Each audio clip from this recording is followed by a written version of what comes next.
Hello and welcome to my channel Alvina Zoid Learning English. Students, आज का मेरा video है स्पेशली फॉर क्लास 11th और आज हम लोग लर्न करेंगे about a poem from class 11th Hornbill that is a photograph by Shirley Toulson. Students, इस वीडियो में हम लोग देखेंगे कि what are the important points, what are the styles, backgrounds and the other poetic devices used in the poem और साथ ही साथ मैं आपको एक्सप्लेन करने वाली हूँ इस पोम को लाइन बाय लाइन. तो don't forget to like, subscribe and share with your friends. Here we go with the poem. But yes students, हमको ये बात तो ध्यान रखनी है कि अगर हमें बोर्ड्स में अच्छे मार्क्स पाने हैं तो हमें क्लास 11 से ही प्रिपरेशन करनी पड़ेगी. सो हर पोम को जब भी हम पढ़ेंगे तो उसको बहुत अच्छे से एनालाइज करना is one of the most important things. So चलिए देखते हैं पहले इस पोम की स्टाइल, इसके बैकग्राउंड और कुछ इम्पॉर्टेंट पॉइंट्स के बारे में. अगर हम इसके इम्पॉर्टेंट पॉइंट्स के बारे में बात करें तो सबसे पहला इम्पॉर्टेंट पॉइंट आता है इसके स्टाइल के बारे में. तो इसकी स्टाइल क्या है बच्चों? इसकी स्टाइल है ऑटोबायोग्राफिकल पोम. अब आपके दिमाग में ये भी क्वेश्चन होगा कि what is an autobiographical poem. तो स्टूडेंट्स, हमको ये याद रखना है कि ये एक ऐसी पोम है जिसमें पोइट ने अपनी लाइफ एक्सपीरियंस को एक्सप्लेन किया है. उसने अपनी ममा के साथ अपने गुड टाइम को यहाँ पर बहुत ही ब्यूटीफुली एक फोटोग्राफ के थ्रू एक्सप्लेन करने की कोशिश की है. अगर मैं बैकग्राउंड की बात करूँ तो इस पोम में हमें पोइट की मदर की मेमोरीज, जो कि वो एक सी हॉलीडे पे थी, उसके बारे में पता चलता है. और इसके अलावा we get to know about the theme which is the stages of life, contrast with nature and the poet's mother's childhood memories. Students, आप ये भी सोच रहे होंगे कि that what is exactly the meaning of stages of life here. तो इस particular poem में हम 3 स्टेजेस ऑफ लाइफ को पोएट की ब्यूटीफुल लाइंस के थ्रू जानने की कोशिश करेंगे. तो चलिए स्टार्ट करते हैं अपनी पोम को. The poem is here like this. The cardboard shows me how it was when the 2 girl cousins went paddling, each one holding one of my mother's hands, and she, the big girl, some 12 years or so. All 3 stood still to smile through their hair at the uncle with the camera. A sweet face, my mother's, that was before I was born. And the sea, which appears to have changed us, was their terribly transient feet. Students, अब आप ये जानने की कोशिश करिए कि basically इन lines का meaning क्या है. अगर मैं बात करूँ फर्स्ट 2 लाइंस की, यहाँ पर first of the most important thing जो हमको याद रखने वाली है कि कार्डबोर्ड एग्जैक्टली है क्या. वो कार्डबोर्ड और कुछ नहीं बल्कि पोएट ने यहाँ पर उस फोटोग्राफ को कार्डबोर्ड के थ्रू रिप्रेजेंट करने की कोशिश की है. और वो कहना चाह रहा है कि वो किस तरह से वो कार्डबोर्ड मीन्स जो वो फोटोग्राफ है वो क्या शो कर रही है. How it was means it is telling us about कि उस time what was the scene and what was the scenario. Except this, हम ये भी देखते हैं कि एग्जैक्टली सीन क्या है. तो बच्चों, ये सीन और कहीं का नहीं बल्कि एक सी हॉलीडे का है जो कि पोइट की मदर और उसकी 2 गर्ल कजिन उसके अंकल के साथ जाकर एंजॉय कर रहे थे. तो हमको फर्स्ट पैराग्राफ में ये देखने को मिलता है कि किस तरह से पोएट और उसकी मामा एक फोटोग्राफ को देख रहे हैं, जिस फोटोग्राफ में पोएट की मामा के चाइल्डहुड मेमोरी, जो कि एक सी हॉलीडे थी, उसको डिस्क्राइब किया गया है. तो उस पर्टिकुलर फोटोग्राफ में था क्या कि the cardboard shows me how it was when the 2 girl cousin went paddling. अब now you all must be thinking what is the meaning of paddling. तो बच्चों, पैडलिंग का मीनिंग होता है दैट वॉकिंग और standing barefooted in shallow water of sea. Means sea shore पे वो girls क्या कर रही थी बच्चों? वो गर्ल्स खड़ी हुई थी, each one holding one of my mother's hand, और दोनों ही छोटे थे. जस्ट बिकॉज ऑफ दोनों ही लड़कियों ने, जो कि उसकी ममा की कजिन थे, उन्होंने किसका हाथ पकड़ रखा था? One of the hands of my mother. Means दोनों ने ही ममा का एक एक हाथ दोनों ही तरफ से पकड़ रखा था. And she, the big girl, some 12 year or so। अब यहाँ पर बिग गर्ल कौन है? बिग गर्ल और कोई नहीं बल्कि पोएट की ममा खुद हैं, कि पोएट की ममा जो हैं वो सबसे बड़ी हैं इन तीनों में। तो उन्होंने क्या कर रखा है, उन्होंने इन दोनों का हाथ पकड़ रखा है और उनकी एज के बारे में बताया गया है कि वो कुछ 11-12 साल या 12-13 साल की हैं, because there is still no clarification about her age. और तीनों कर क्या रही हैं? All three stood still to smile through their hair। और जैसा कि आप लोग देख सकते हैं कि they are standing at the seashore, वो seashore पे खड़े हुए हैं। तो वहाँ पे एटमॉस्फेयर कैसा है? थोड़ा सा विंडी है, हवा चल रही है, तो उनके बाल भी क्या हो रहे हैं बच्चों? उड़ रहे हैं। लेकिन वो अपने बालों को ठीक नहीं कर रही हैं बिकॉज ऑफ वन रीजन। और रीजन क्या है? Because at the uncle with the camera, क्योंकि वे तीनों ही अंकल की तरफ देखकर स्माइल कर रही हैं बिकॉज अंकल उनकी फोटोग्राफ को क्लिक कर रहे हैं। A sweet face my mother's that was before I was born. अब यहाँ पर पोएट ने क्या कहने की कोशिश की है? स्टूडेंट्स, पोएट ये कह रही हैं कि that a sweet face my mother's, मतलब वो क्या कह रही हैं, ये उस टाइम की बात करी जब उनकी मम्मा एक गर्ल थी। एंड गर्ल होने के साथ उनके चेहरे पे कैसा था बच्चों? इनोसेंस था। सो ये सारा इनोसेंस कब का है? ये इनोसेंस तब का है that was before I was born, कि पोएट की बर्थ से पहले उसकी मम्मा का फेस कैसा, बहुत इनोसेंट सा है। और ये उस टाइम की बात है when she was a young girl।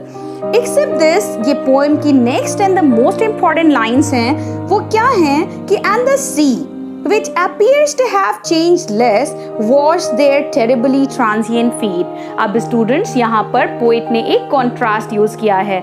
वो कहती हैं कि किस तरह से वो जब फोटोग्राफ को देख रही हैं तो उस फोटोग्राफ में जो सी है जिस पर वो लोग हॉलीडे स्पेंड करने गए थे, वो बहुत ही कम चेंज, मीन्स हार्डली चेंजेस उसके नोटिस हो रहे हैं। तो वो थोड़ा सा ही चेंज है, मीन्स वो जो सी है वो एक परमानेंसी को रिप्रेजेंट कर रहा है। तो वो सी क्या कर रहा है? उन लड़कियों के ट्रांजिएंट का मीन्स क्या होता है बच्चों? ट्रांजिएंट का मीन्स होता है टेम्परेरी, विच मीन्स कि जो गर्ल्स वहां पर खड़ी हुई हैं वो कैसी हैं बच्चों?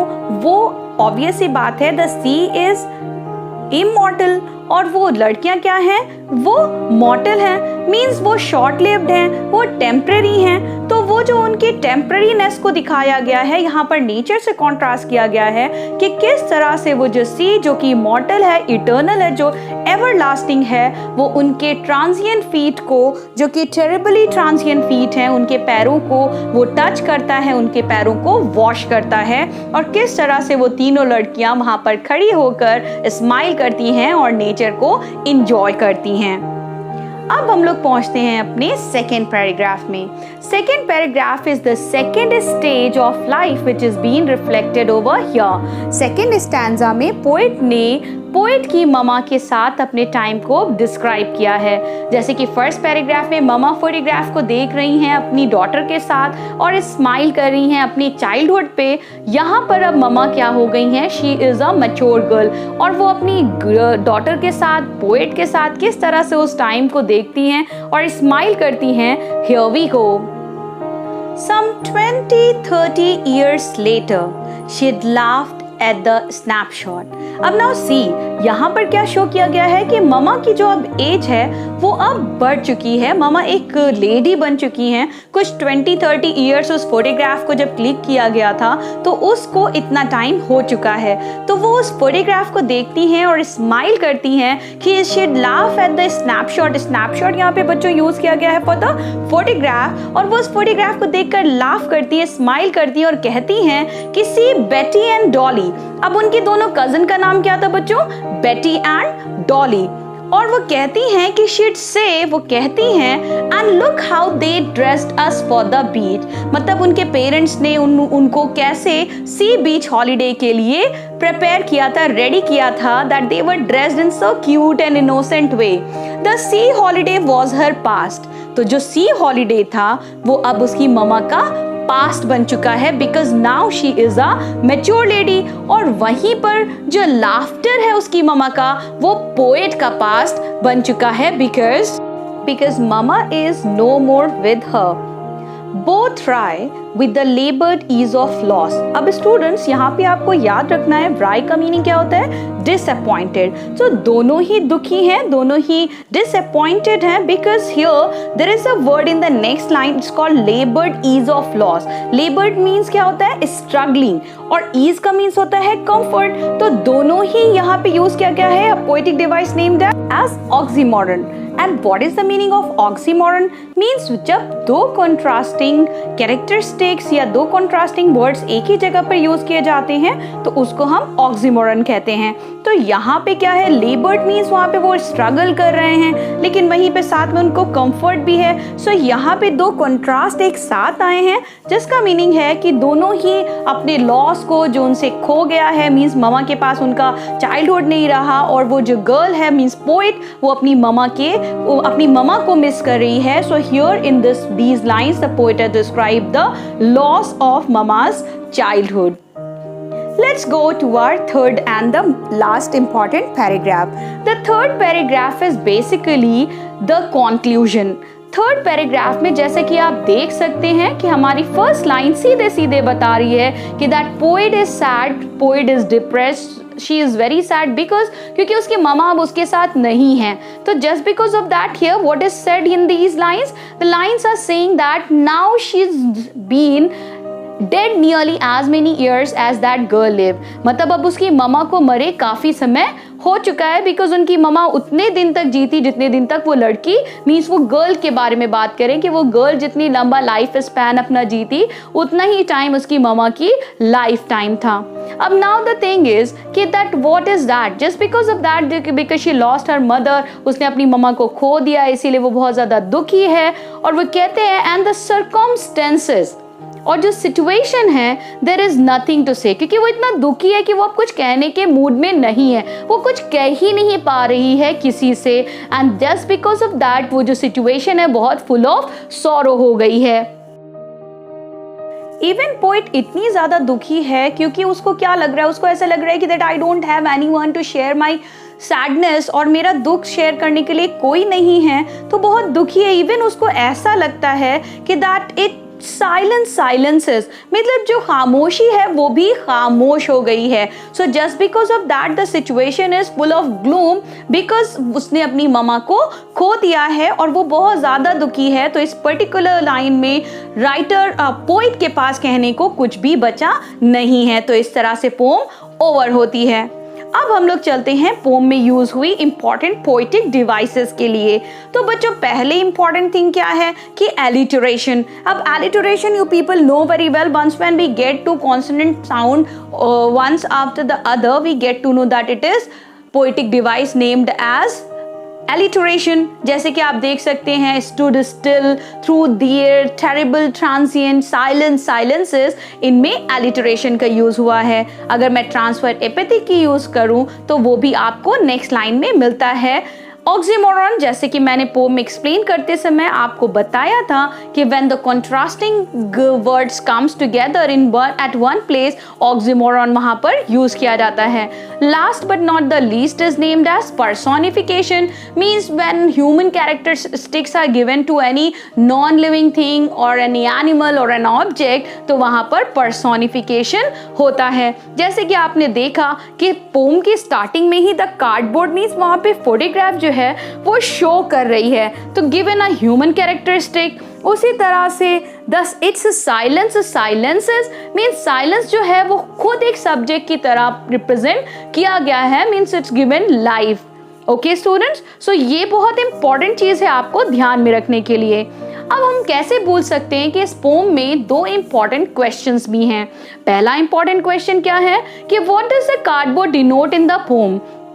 तो हमको क्या ध्यान में रखना है बच्चों कि कार्डबोर्ड बेसिकली क्या है, कार्डबोर्ड और कुछ नहीं बल्कि द फोटोग्राफ है, and it denotes the photograph. Except this it is also describes the sea holiday of poet's mother and the childhood memories of poet's mother। और इसके अलावा अगर हम 3 स्टेजेस की बात करें तो वो 3 स्टेजेस जो डिस्क्राइब की गई हैं इस पोम में, तो वो 3 स्टेजेस और कोई नहीं वो 3 स्टेजेस पोम में पोइट की ममा के चाइल्डहुड को, फिर ममा के बड़े होने पर उनके एज अ लेडी एडल्टहुड को, और third and the most important thing is कि जो थर्ड पार्ट है वो पोइट की खुद की लाइफ के एक्सपीरियंस को डिस्क्राइब करता है कि कैसे उसकी mama who is no more with her और वो बहुत ज़्यादा डिप्रेस्ड है, वो बहुत ज़्यादा डिसअपॉइंटेड है। तो हमें ये ध्यान में रखना है कि इस पोम में we have 2 important questions, basically the denotion of the cardboard and the 3 stages. Hope so students, जो मैंने आगे आपको नोट्स बताए थे, द स्टाइल, द बैकग्राउंड और उसके अलावा द पोएटिक डिवाइसेस, वो सभी आपको आपके क्वेश्चंस को लिखने में हेल्प करेंगे। Once when you get them in your examination, you all are going to write them in a wonderful manner.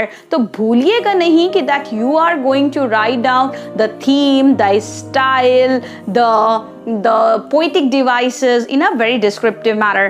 Hope so my video was sufficient for you to understand this particular poem. तो इस poem को समझने में आपको इस particular video ने बहुत ज़्यादा हेल्प की होगी। जहाँ तक मेरी कोशिश रही, मैंने आपको इस पोम को बहुत ही डिटेल्ड मैनर में एक्सप्लेन किया है। सो भूलिएगा नहीं that what exactly are the important points given in the poem, what is the style and all those that. तो don't forget to like, share and subscribe with your friends. Thank you so much. Keep learning, keep understanding. Have a good day everyone.